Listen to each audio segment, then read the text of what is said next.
What's going on, everybody? This is your guy DJ Kuzmo, and you're watching Kuzmo Wrestling. First of all, you take it for this past Friday Night Smackdown, live from Cincinnati, Ohio, on an OK episode of Friday Night Smackdown, in which we're just one full day away to WWE's Crown Jewel. We see The Miz attack none other than Carmelo Hayes before he had his matchup against Sami Zayn for the United States Championship. I guess you could say this is the end of Melo Don Miz. Will this lead to a matchup between Carmelo Hayes versus The Miz? Let's see what happens. We also get in this Sami Zayn United States Championship Open Challenge the replacement, and that was Aleister Black. But Aleister Black lost to Sami Zayn due to the interference of Damian Priest. We learn later on in the show that next week on an episode of Friday Night Smackdown, we will have a last man standing match of Aleister Black versus Damian Priest. Hopefully this feud comes to an end. We also get the contract signing for the WWE Women's Crown Jewel Championship of Tiffany Stratton and Stephanie Vakir. But after when they signed their contracts, we see none other than Kiana James and Julia interfere, and they a brief brawl. But now let's take it to my first late takeaway, and that was the main event tag team match of Cody Rhodes and Randy Orton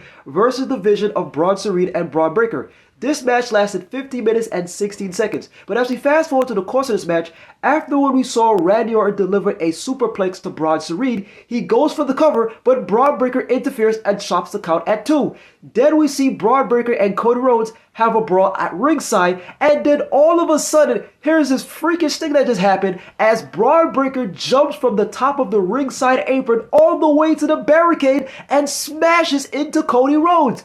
We then see Randy Orton looking at Cody Rhodes, looking at Bron Breakker, and then he goes to switch his attack on Bronson Reed. He goes for the DDT on Bronson Reed, but then as he was about to go for the RKO, out of nowhere we see Seth Rollins and he delivers the stomp, and then we see Bronson Reed go for the Tsunami Splash, and 1, 2, 3, the Vision get the victory, proving that Paul Heyman was right earlier on in the show when he made a spoiler announcement that the Vision would get the victory over Cody Rhodes and Randy Orton. But what's next for Randy Orton? Because Randy deserves better in this situation. He gets pinned by Bronson Reed.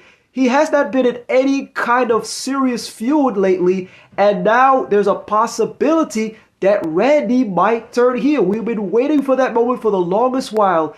Will we get that at Crown Jewel during the matchup of Seth Rollins versus Cody Rhodes for the Men's Crown Jewel Championship? Let's see what happens as the story continues, and Randy Orton deserves better.